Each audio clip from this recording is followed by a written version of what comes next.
What is the absolute best way to improve reading comprehension is to read out loud to children at a level above what they could decode on their own.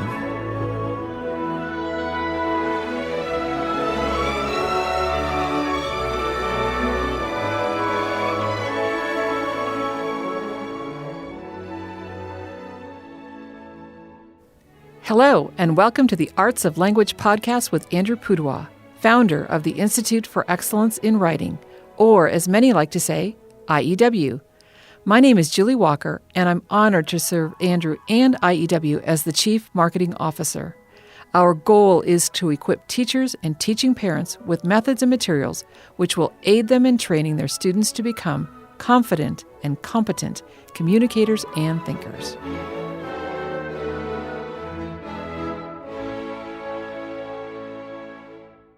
Well, Andrew, today is December 30th. Wow.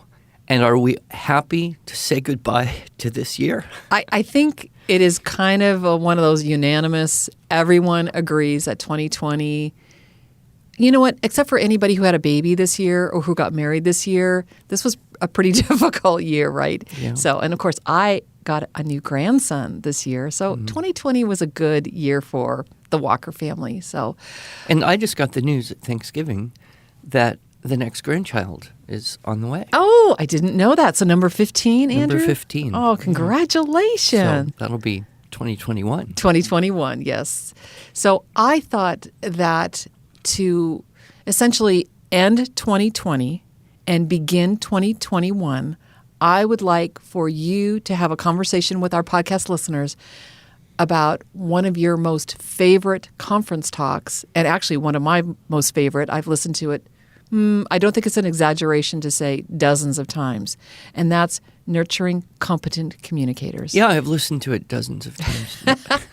Probably as you're listening to yourself. Yes, it's a well-seasoned talk. And of course, we can't fit that whole thing into 2 podcasts. Mm-hmm. So this is the highlights. Yeah. But if someone really wants to get the whole enchilada, which I highly recommend, it's available. Yeah, and you have a lot of great stories that you share. And I know you'll share some of those stories today, but I know that you're not going to get them all in. But so we'll put a link in the show notes to the full talk so that if any of our listeners want to download and hear that talk, they can feel free to do so. Yeah, when I started doing that talk, I had kind of this revelation that compelled me to go down this particular line of thinking.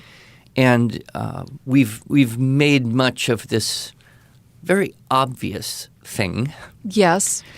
But it's always important. Even though it's obvious, it's always worth thinking about. And that is simply you can't get something out of a brain that isn't in there to begin with. Right.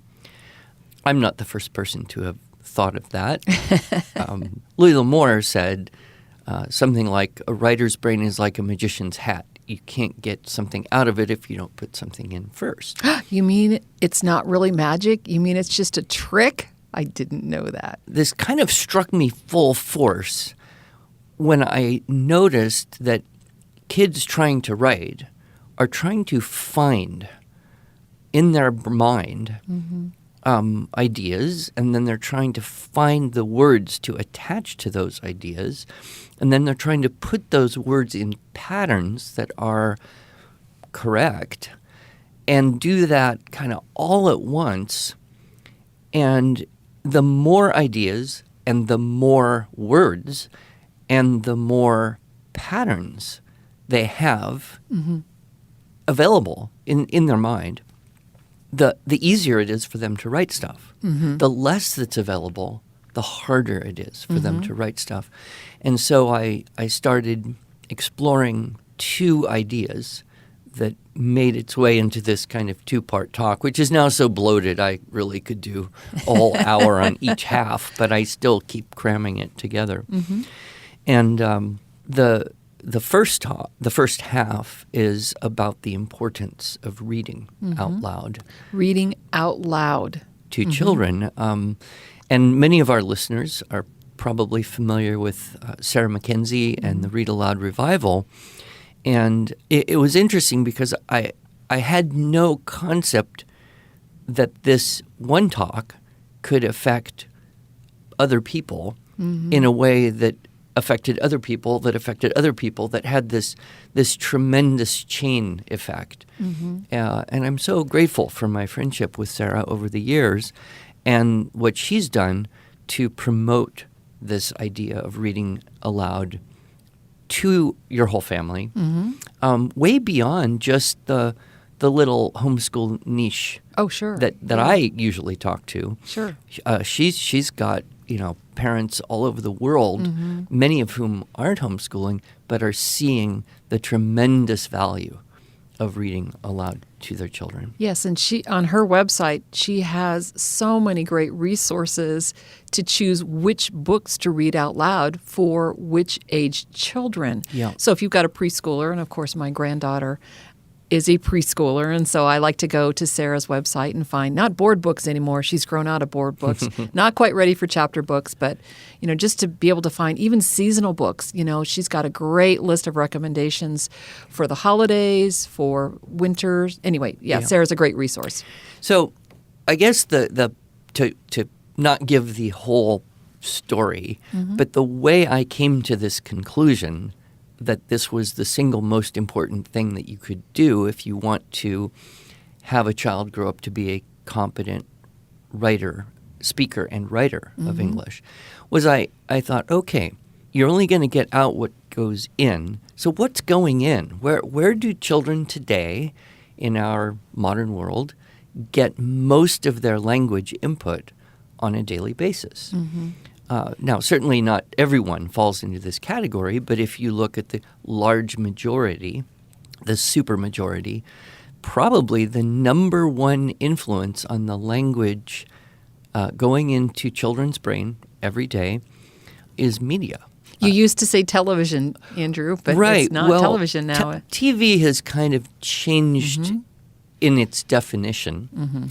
Yes, 20 years ago, that was the primary way that people would watch stuff, right?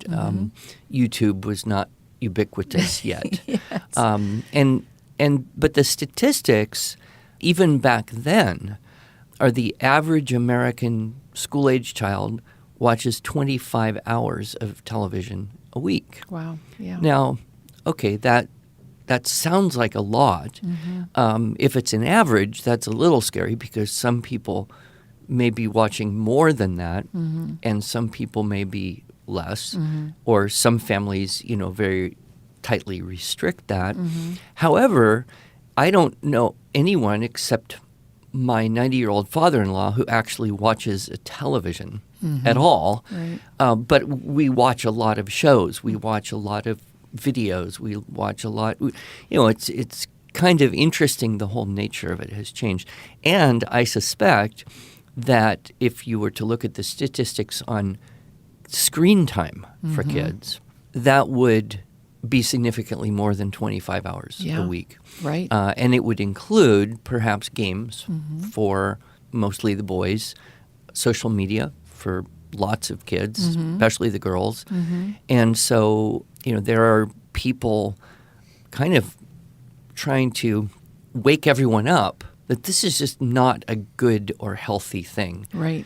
We talked to Dr. Leonard Sachs some time ago, and he's been very acutely aware of the effect of screens on psychology and the mental health of young people. But if we look at it from our perspective, you would say, okay, just think of all the stuff you watch or all the stuff your kids watch. Is that going to provide for children a source of reliably correct and appropriately sophisticated language? No, generally it's pretty dumbed down.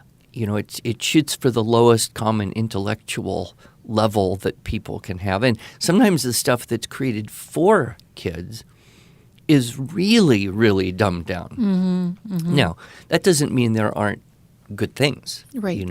And there are. Good heavens, you can watch Shakespeare movies, anytime you want now. It's a delight.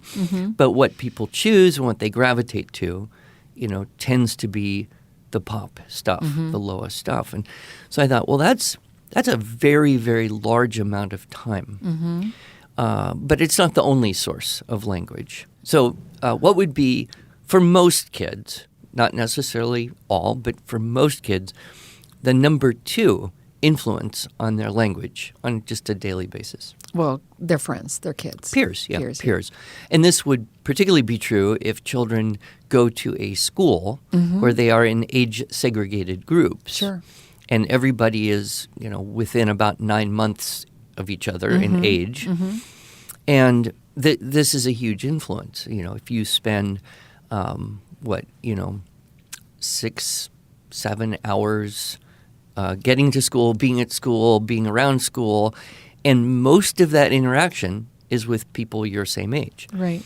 Or after school activities where you're also with people maybe a little more diverse, but approximately your same age, or you are part of, a sport or an activity that happens on the weekend where you are with children approximately the same age. And you don't have to go very far. You just ask the question, do peers provide for children a source of reliably correct and appropriately sophisticated language? Right. When you throw in sophisticated, that quality adjective, the answer is of course not. Well, what happens, and this is typical of all groups, but it's very, very evident in groups of children, is they will quickly sink down to the lowest common level of vocabulary and subject matter and sometimes even attitude, right? And you don't really have to go very far to observe this. If you just have a little group, half a dozen 9-year-old girls in one room, you see that happen. Right. Well, there's that. You don't want the stigma of being the bossy one, the know-it-all, the super smart one. You just want to be normal. You just want to be invisible. It's uncool. Yeah. If you're in 5th grade and I'm in 5th grade, there's 2 things that are uncool.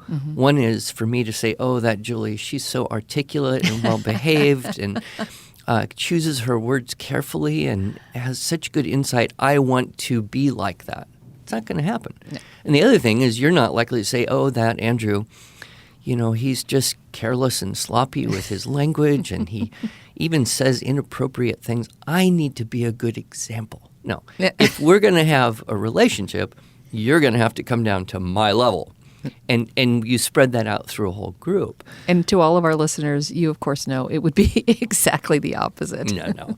But and I've tried to find this because it was so long ago. It was before the internet. But it was a early childhood music professional journal. So it was basically for early childhood people, and it was a study of how children change the way they speak depending on whom they're with. Oh, sure. And what they discovered is if a child is with another child at least 2 years older, that child will use a slightly higher level. They'll go to their top level of language ability because they want to imitate. And that's all the 4th graders want to be like, is the older kids, right? So it kind of makes sense. But also, if a child is at least 2 years older than the child they're with, that child will also use better, more complete, more correct, more careful language.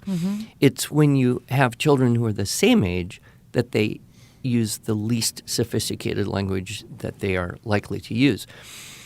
So I thought, well, for people who have their kids at home, they don't have that same continuous peer influence of people all approximately the same age. Right. But, even so, kids have that tendency to want to be with, play with, imitate, their friends. It's natural. Sure. But it's not going to grow the language capabilities. Right. So I thought, okay, wow, for most of the kids, especially, the school teachers are trying to get good writing out of these kids' minds. But what they don't notice is the top 2 influences are not providing what they need in order to do that. Right. So then what would be the third influence? Well, that would be teachers, parents. Parents, and other busy adults. Yes. with the operative word being busy. Oh, it's so true. We're so busy. Because I have never not been busy. My wife has never not been busy. I mean, now finally we're not so busy because we don't have any children. But while we had children, for 30 years, we're just very, very busy all the time. And even in the homeschool world, it's easy to forget, that you need time. And it's easy to kind of say, get back to work. Find your shoes or we're going to be late. Get in the car. I'm busy right now. Come back later. And I fear, that if you had attached a little recording device to me for these years that I was at home with my children, much of what would have come out of my mouth would not qualify as reliably correct or sophisticated English. No, get in the car is pretty simple. So, even those of us who have our kids at home most of the time, we have to carve out time. And, I always had my idyllic vision of dinner with the family where we would, have all the conditions are perfect and we would be able to sit in a relaxed manner and discuss in a sophisticated way something.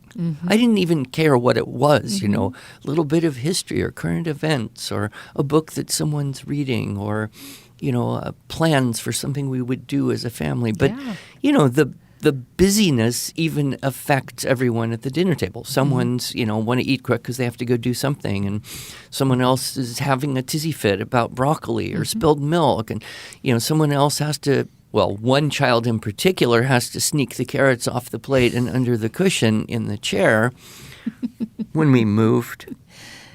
When we took the cushions off the chair. Dried carrots. Oh, no.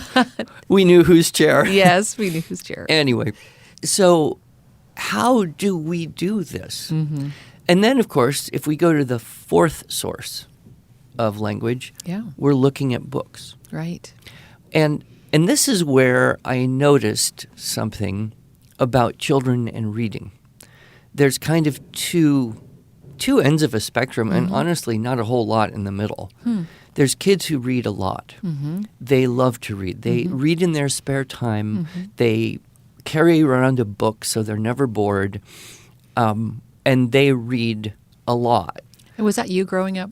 I did. Yeah, I did too. In fact, sometimes I got in trouble for reading because I wasn't helping with chores or something. Right. I mean, I remember very specifically having to have a book under my desk at school to alleviate the boredom of sitting in the classroom, from time to time, just unbearable.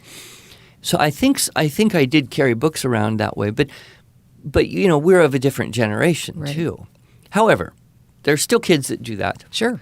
And they read a lot, and they read fast, right? Because they want to find out what's going to happen next in the story. Yes. And so what happens is the more you read and the faster you read, the less likely you are to be able to hear, internally, your inner voice, hear the language. Right. In fact, the speed reading people teach that if you hear every word you're reading, you are reading too slow to be speed reading. Right. Therefore, you should train yourself to look at whole chunks of words and not hear what you're reading. Right. And I'm not sure that I agree with that. It may be utilitarian, but it is not something I would ever teach a child. And when children do that, when they start skipping words they don't know or looking at whole chunks of words and knowing what it means, seeing a whole couple sentences that doesn't look important to the plot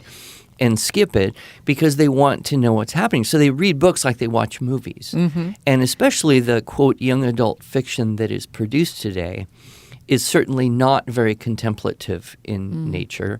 It is not written to be savored in terms of the language or the scene. It's written to be plot-driven, to have a hook and to keep you going to the last page, and then there's the next one in the series, and so you've got to buy that and go on.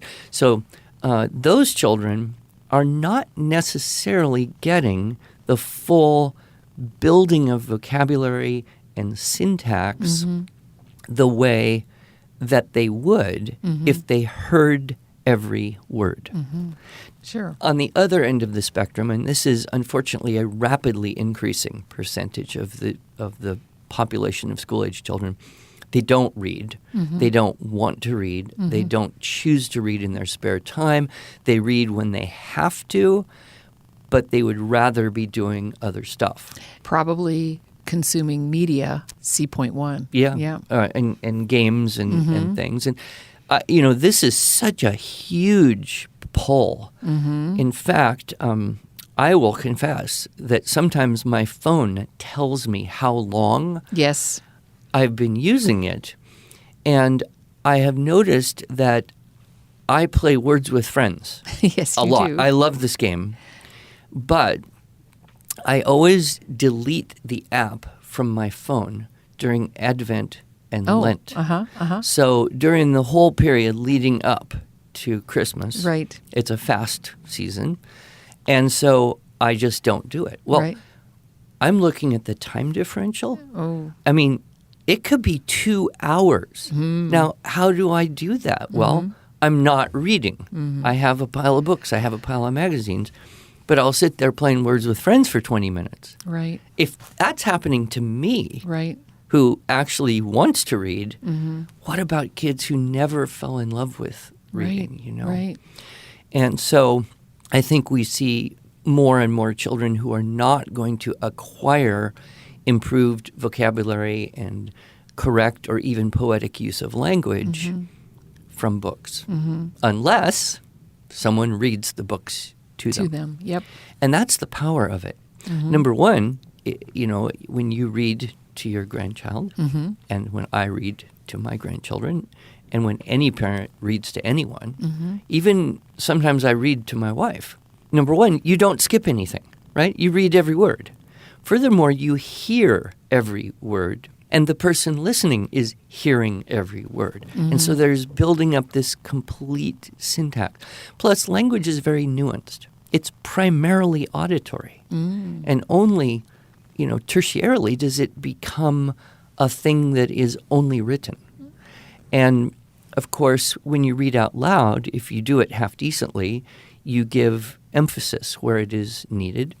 You give a pacing, or you can change your voices. You actually improve reading comprehension by hearing good reading. Oh, right, sure. It also creates the American Library Association came out with brilliant research some years ago that said children who are read to as children become adults who like to read. So if you want to create a love of reading, Right.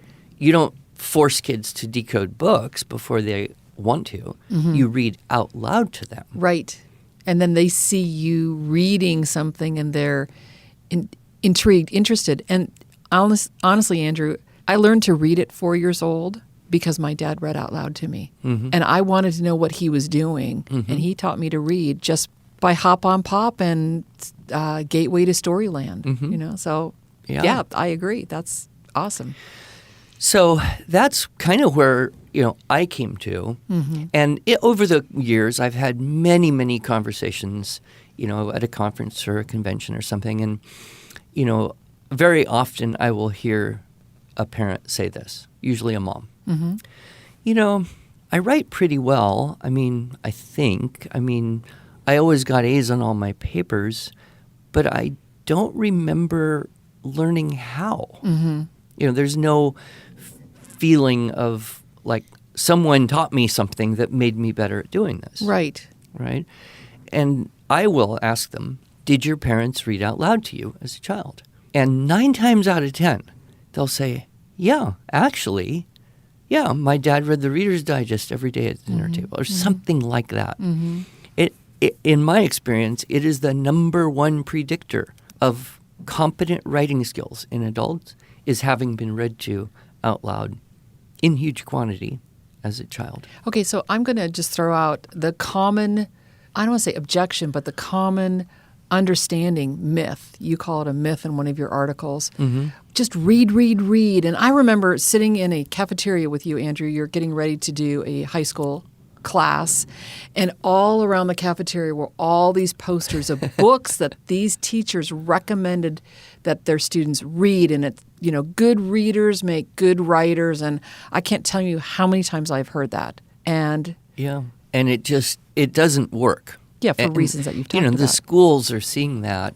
You can't, you can use the Pizza Hut program and say, read X number of books and get a free pizza, which I think is, a perfectly legitimate way to inspire kids who might rather be doing other things. Absolutely. But one of the problems is, let's say you do read. You're a kid who reads, and so you pick up the drivel that they give you for the age that you are, and it's entertaining, and so you read what you can read.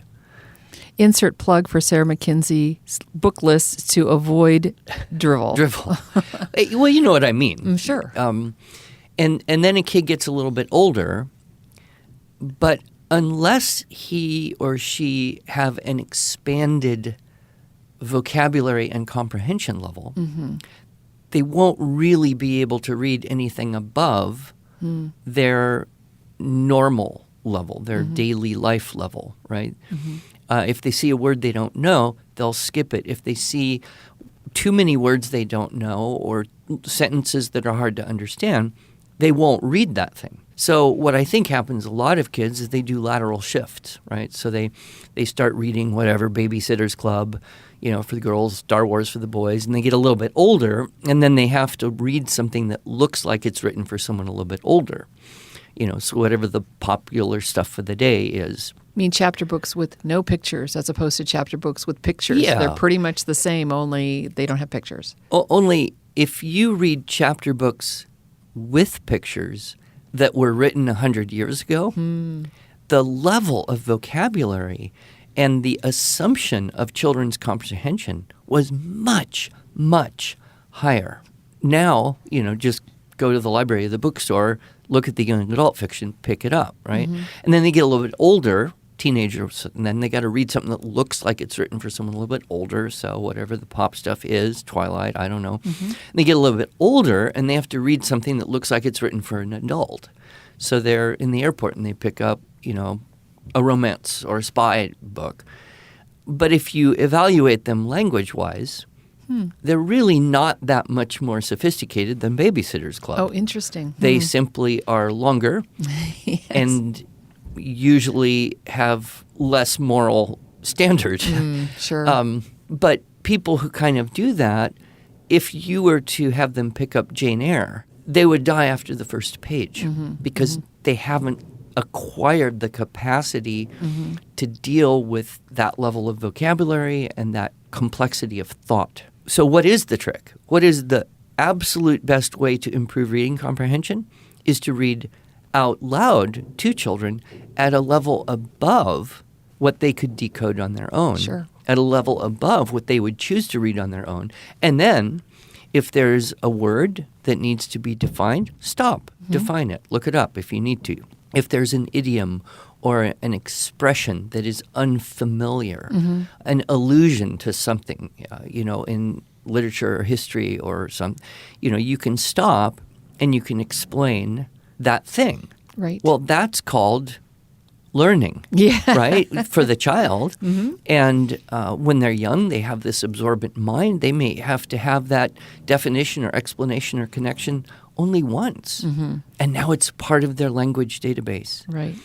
And, what we do notice is that children who listen to high-quality literature because parents read to them or siblings read to them or grandmothers read to them, or they listen on audio books, those language patterns and that level of vocabulary is now available and will come out in their written and spoken use of the language. Right. There's so many stories that you haven't shared that I love that are a part of your talk, and we're out of time for this part one, but I just want to encourage our listeners to please go to our links in the show notes so that you can get access to Andrew's full talk of nurturing competent communicators. And then you can hear the story of Andrew reading The Fellowship of the Ring to his children and how adorable that is. So, Andrew, thank you for this. I know that there's a part 2 that we'll discuss next week. Yes, always more. All right.